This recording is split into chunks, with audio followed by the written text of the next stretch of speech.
Hello, I'm Scott Hall, psychic medium, and today's topic is, are you going through difficult times? And you may think I'm here to help you with that, but really I'm here to commune with you on that because I'm going through difficult times in my personal life, a very difficult time. And I was such a difficult time that I didn't know what I was going to do for Facebook Live this morning. And I thought, why not just talk about what I actually need in these times when things are difficult, because I know it'll help y'all. So hopefully some of you have joined me. If you have joined me, hello Janet. If you've joined me and you are having difficult times, please pipe up, comment. It would help me out and it will help you out too. We can help each other out. And of course, if you're not going through difficult times, then you could be supportive as well. For me and for those who are watching who are going through difficult times, because people will watch this in the future, of course, even if they're not on right now, through the magic of Facebook and YouTube and all that good stuff. So what to do when you're going through difficult times. So I'm not going specifics about what I'm going through, it's really personal, but I have found myself going and talking to Janet, going, okay, wait, what am I supposed to do when I'm going through these times? And I knew that the main objective is to keep myself healthy, mentally, physically, and spiritually. And so first thing that I always go to, like if things are really difficult, the second I have any time is I exercise, because getting my body busy, and exercise is so healthy for you. It's so grounding too, which I'm going to talk about in a little bit too, but it gets me fully engaged. So you could still do with, like, I usually run or ride my bike. You could still kind of think about other things, but usually it's not that stressful when you're exercising. The stress goes down and the things you do think about are pleasant. You might have to concentrate on that a little bit more and keep a running tab on what you're thinking about. Oh, thank you, honey. And Janet says, my partner Janet says, and you've been doing a great job with your self-care. So thank you. Yes, I've been trying. So I've been running every day, and so exercise is really important. It also grounds, and that's the next thing I want to talk about is grounding, because what we tend to do in any stressful situation is we go way up here in our mind and we start trying to figure out how the future is going to look, and we look like tornadoes where everything is up here and then we don't attach to the ground. So you could imagine that when you're stressed out, you don't feel like a tree. You don't feel like you have this wide opening, maybe, but you definitely don't feel like you have a trunk with roots into the ground. That is not how we feel when we're stressed out. But that's what you want to feel. You want to be like a tree and you want to get grounded. So besides exercise for grounding, I go outside, put my feet in the dirt if I can. What else do I do for grounding? I'm a musician and singer, so if I play guitar, and especially the acoustic guitar, it's up against my body and I sing, those vibrations really help ground me, and plus it just kind of cleanses me as well. So music is a great thing. If you like to dance. If you can't get outside, and actually just grounding, of course actually being on the ground is the most grounding thing. If you can't be outside, you live in a high-rise building or something, or it's raining outside, a salt bath is great. Holding grounding stones is great as well. Grounding stones just feel so good. So it's not a time to be holding crystals. So a lot of people think crystals is the go-to, but really we need to be more grounded. So grounding stones are great. There's certain essential oils that are great. Cedarwood is one of my favorite. Vetiver is also very good. I hope I'm pronouncing that right. That is awesome. It's so thick though it takes forever to come out of the bottle, but I like the stuff that really smells mossy or tree-like, and they come from trees. Hi Crystal. What other things? Grounding, breathing. A lot of people do breathing practices. Those are grounding. Anything that gets you in your body. And then also Of course, meditation. Now, meditation would be after you exercise or grounded, because usually, I mean, we can't go from stressful things right into meditation. Most of it, so I said it right, vetiver, yeah, vetiver. Vetiver is one of my favorite ones. It smells like moss or something. It smells like Janet and I say it smells like the bog in Ireland or something, though I've never been to Ireland. It's what we imagine it would smell like. Hi, Crystal.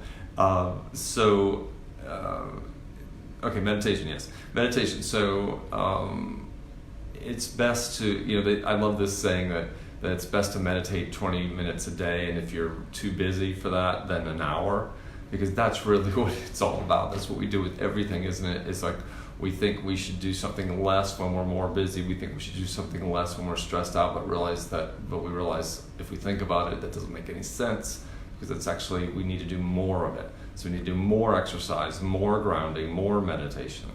So meditation is great, but once again, it's best to do that once I've exercised, once I've calmed myself down, once I've gotten grounded. It's actually a grass, Janet's saying about the vetiver. Peat, yeah, like peat moss. She says it smells super peaty. That's a new product, honey, super peaty. It's best to get all calm when you can meditate. Don't try to meditate when you're too stressed out. So meditation for me, lately I've been doing this guy I love. I'm just going to shout out to him like he needs it. His name is Mooji, Mooji. I just love that guy. So he's great at getting you out of your mind, because that's what the problem is. We're stuck in our mind when things are stressed out. Other things we can do besides meditation. And I have a meditation tip that I'm going to put the link rather in the comments below. It's called the Air or Water Meditation Tip. And it's kind of funny too. It's got some funny stuff in there. And that. Also, okay, so someone, hey Scott, hey Billy, how you doing?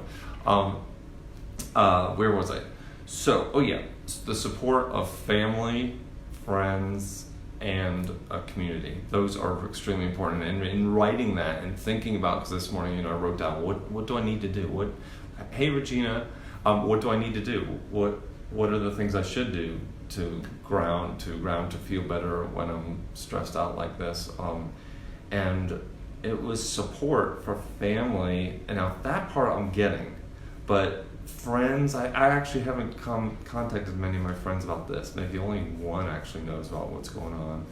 And then community, I definitely haven't done that. Now, I don't need to tell every single person. You don't need to tell every single person all the stuff that's going on with you, but you can still tell your community. Like I could tell people here at the center, maybe they'll be watching this, know that something's going on with me, and I don't want to go into specifics, but I need support. And people can still support you without, they don't need to know the details. And the people that really are loving and caring, they're not going to care that you don't want to talk about the details about it. So that's something I need to do today, probably reach out to a couple friends and to my community. But this is my way of reaching out to the community too. So if you want to give me any a pat on the back or anything, I'd appreciate that in the comments. What else we got here? And look at one of the things, I didn't write this down, but that's what I'm doing right here is I'm sharing myself with my community instead of hiding and saying, oh God, I got this problem and I don't want to talk about it.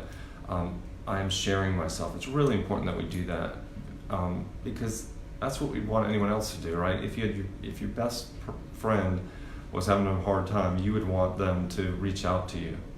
You would want them to reach out to their community. You would want that of them. You wouldn't want them to hermit. So don't hermit. Don't be a hermit. A really important thing is to feel the emotions of the process. Feel the emotions. That is the process, is what I'm saying. Process the emotions. Let's see, Crystal says, yes, me too. This live is so timely. Oh, good, Crystal. I hope you're doing okay. And Regina said, pat on the back, pat on the back. Thank you. That's awesome. Where was I? I've lost myself here. The process, going through the process of feeling the emotions. Don't try to hold those emotions back and be all tough and everything. With guys, we try to be tough, and sometimes I have to be tough. at least to the ones I'm closest to, I need to be able to emote and cry or get mad, go through all the emotions. Anger is one I held back with this particular thing for a little bit, and then it came out, and I just realized that needs to come out. Obviously, there's nothing much I can do about it. Ronnie said, "Hi Scott." Hi Ronnie. So how do you feel supported by those people when you don't give details? What does that look like? well, if you could imagine, like here at the center, everyone's so loving at the center. I wouldn't necessarily want to tell everyone what's going on, just because I don't know everyone extremely well, but I trust that I could walk into a room and I could say, "Hey, I'm going through a difficult time. I just need some help," and then people would individually say, together, they'll say, "We're here for you. Whatever. What can we do for you?" And also, someone might reach out and say, "Hey, if you ever want to talk, I'm there to talk." And then I just feel out which person's right to talk to, and then I may tell that person what's really going on, more detail.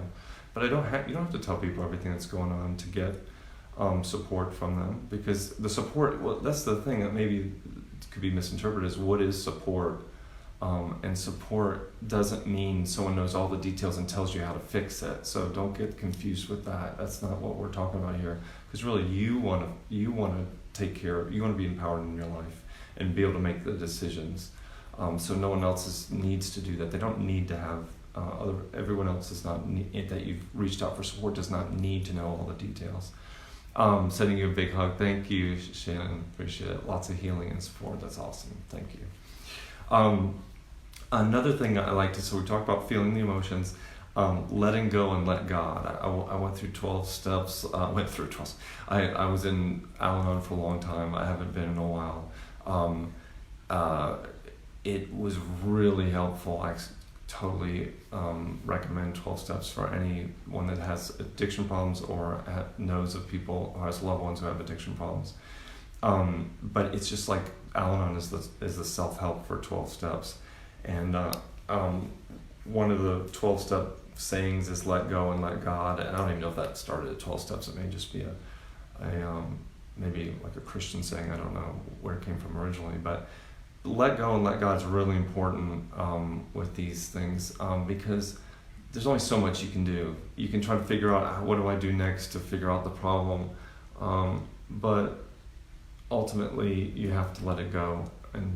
And if you're holding on to too much of it, thinking that actions you take are going to change the way things shape in the future, let go of that if you're holding on to too much of it. And you'll know if you're just like all packed in and just feeling weighed down, and when you feel overwhelmed, especially, that's a good time. And if let go, let God is too godly for you and you're more into universe, you can say let go and let universe. You can also imagine just big hands of the universe or of God or of Jesus, whatever your inclination is. Just imagine two big hands and take the problem you're having and just put it in those hands. That's what I do. Or the individual parts of the problem, put them one at a time in those hands and just kind of, that's what I visualize, and just let the hands take it and just go, let's see what happens, And you'll get relief from that, which is wonderful. Really important thing is only go into the future if it's productive thought. That is something I have to catch myself with, because once again, this is where the let go, let God thing comes in. What you're doing is you're trying to think, I want to change this course of the future. I want to make it this. I think it's going to be this, and that's why I'm so stressed out, because it looks like this is going to happen, and oh my God, it's going to be horrible. I want to change that. So how can I change that? Oh my God, there's no way I'm going to change it, because if I do this and that, well, what you're doing is you're thinking of the future.